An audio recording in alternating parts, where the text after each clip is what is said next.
Hey guys, it's Steve and hope you guys will enjoy this one. This is me and doing another review of Years of Future Past issue number 1. Yeah, this has been a really 1 week late. Actually, I was not supposed to upload this review, but I get to see that there was a request on this request video from the last week, and I thought why not make it. And so I don't want to upset you guys, all of you guys. That's why I decided to make this review of Years of Future Past. Oh, what I was gonna say, wars or something. Anyway, so Years of Future Past is really good, and mutants have been hunted all but to extinction as President Kelly's vicious run continues unabated.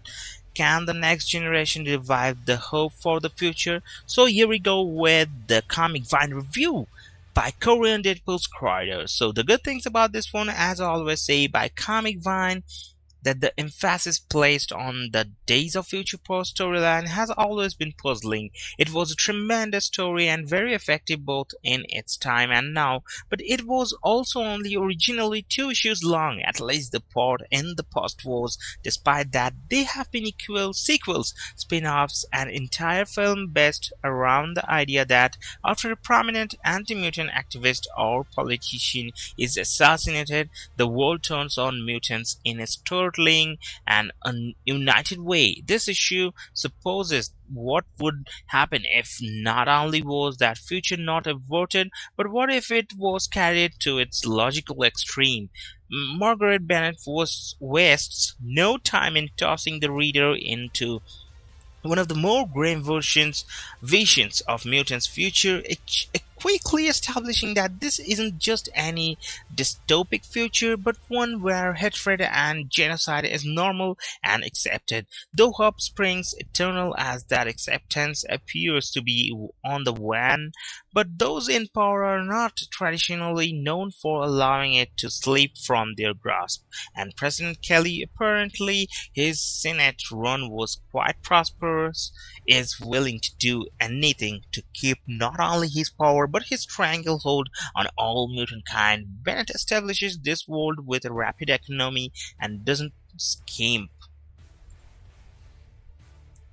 Oh shit, what just happened? Okay, sorry guys for some technical difficulties.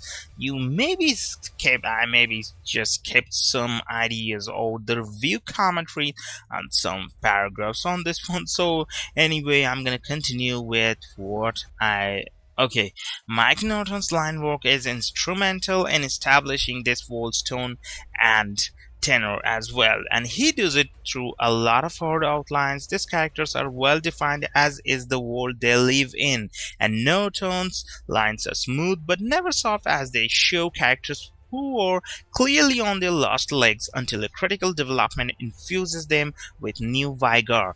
After that, the line work defines their newly found determination to see their good work done. FCO plus Sensi's colors are dark and dreary, perfectly evoking the sense of grim hopelessness that pervades this world, far from being one-dimensional great. Though when things turn around, there are subtle shifts in the palette that let the reader know it won't all be doom and gloom, which does a nice job of breaking up what could have been very monotonous, and it's really enjoyable that time. So this is the cool thing about that one.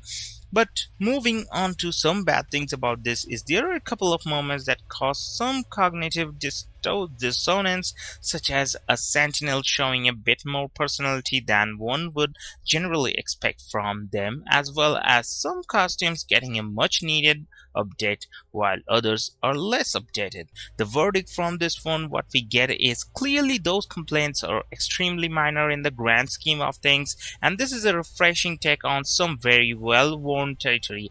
It's interesting to see Bennett and Placencia take this old school story and while still being very respectful to what came before taking it to a new exciting place. Usually the dystopias that are in comics are only flashes or fragments of what could be either corrected or forgotten by the time the next arc begins. So seeing one take into not only the future but years and years into the future is a breath of fresh air and helps establish both stakes and a sense of place. This almost feels like the final issue or very close to the end, but there's still plenty of ground to cover and plenty of great characters to explore. So let's move on to WeTheNaughty.com review. This is by Henry Verona.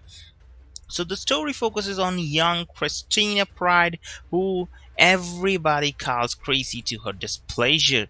So this was, I'm not gonna continue with that review because it's end of the comic book. So how can I review? How can I continue with that on? So hope you guys have liked it. Don't forget to leave a like and